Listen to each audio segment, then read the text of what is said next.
3 दोषी, 97 गवाह और 500 पेज की चार्जशीट। रिजॉर्ट से गायब हुई थी, 5 दिन बाद मिला शव। चौंकाने वाली है अंकिता भंडारी मर्डर केस की पूरी हिस्ट्री।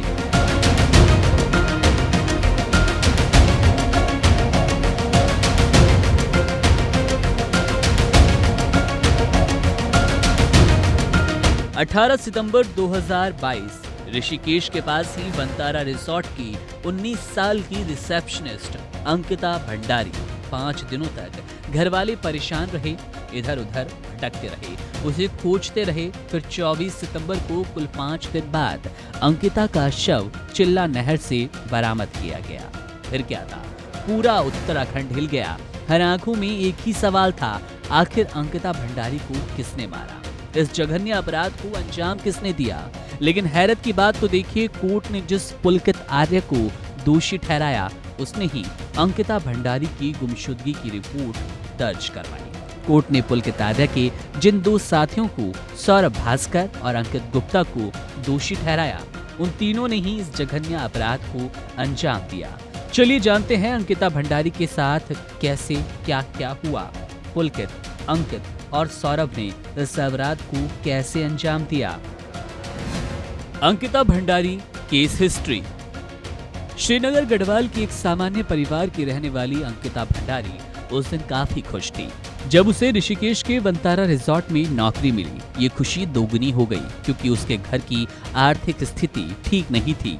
लेकिन उसे क्या पता कि ये खुशी ज्यादा देर टिकने नहीं वाली। ये नौकरी उसकी मौत की वजह बनेगी। 500 पन्नों की चार्जशीट, 97 गवाह और महीनों की गहरी जांच पड़ताल के बाद पुलकित और उसके दोनों साथियों की पोल खुलती गई। पुलकित ने अपने 2 साथियों के साथ मिलकर अंकिता को कैसे मारा, अंकिता को मारने की वजह क्या थी, ये सारी बातें पुलिस की चार्जशीट से सामने आई, जिसके आधार पर कोर्ट द्वारा अदालत ने तीनों को दोषी ठहराया। पुलकित ने अंकिता की हत्या क्यों की, अंकिता भंडारी को क्यों मारा गया, इसका जब खुलासा हुआ तब सभी चौंक गए। पुलकित आर्य की रिसोर्ट में अंकिता को रिसेप्शनिस्ट की जॉब मिली। उसकी महीने की सैलरी 10,000 रुपए तय की गई। अंकिता के माता पिता के मुताबिक वो सैलरी से संतुष्ट भी थी। उसकी सोच थी कि वो मेहनत से काम करेगी तो उसकी सैलरी अपने आप बढ़ेगी। लेकिन पुलकित आर्य के मन में तो कुछ और ही चल रहा था। उसकी सोच जिस दिन अंकिता के सामने आई, अंकिता के पैरों तले जमीन खिसक गई। पुलिस की चार्जशीट के मुताबिक अंकिता को पुलकित ने कहा, रिसोर्ट में आने वाले वीआईपी और वीवीआईपी लोगों को एक्स्ट्रा सर्विस दे। यहाँ आप समझ गए होंगे कि पुलकित ने किस एक्स्ट्रा सर्विस की बात कही। अंकिता ने सीधे तौर पर इस काम के लिए मना कर दिया, लेकिन पुलकित ने धीरे धीरे उस पर जोर देना शुरू किया। नौकरी से निकालने तक की धमकी देने लगा। पर जब अंकिता ने उसकी एक ना सुनी तो 18 सितंबर 2022 को उसके रिसोर्ट वाले कमरे में, जहां उसे रहने की जगह दी गई, अंकिता का दुष्कर्म किया गया।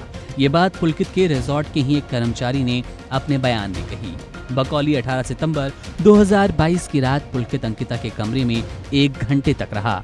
इससे पहले अंकिता की पुलकित से शायद एक्स्ट्रा सर्विस वाली बात पर बहस हुई। ये बहस तब हुई जब तीनों इस मामले को सुलझाने के लिए रिसोर्ट से बाहर गए। ये सारे वाकये एक ही रात में हुए, जैसा कि मीडिया रिपोर्ट्स और गवाहों के बयान में सामने आया। इस मामले को सुलझाने के दरमियान ही मामला काफी बिगड़ गया और अंकिता भंडारी को पुलकित, सौरभ और अंकित ने चिल्ला नहर में धक्का दे दिया, जहां से उसका शव बरामद किया गया। अंकिता भंडारी मर्डर केस का सच अब आपके सामने है। इस मामले में एक बार फिर सवाल खड़े हो रहे हैं कि क्या लड़कियों को ऐसी नौकरी के नाम पर प्रताड़ित किया जाता रहेगा जब वो अपने सीनियर या मालिकों की मनमानी का विरोध करेगी तो अंकिता भंडारी जैसा हश्र कर दिया जाएगा। इस सवाल का जवाब अपने कमेंट सेक्शन में जरूर लिखें। इसके साथ ही मामले पर हमारी नजर है, जैसे ही कोई अपडेट मिलेगा आपसे साझा करेंगे। आप बने रहिए वन इंडिया हिंदी के साथ। Subscribe to One India and never miss an update.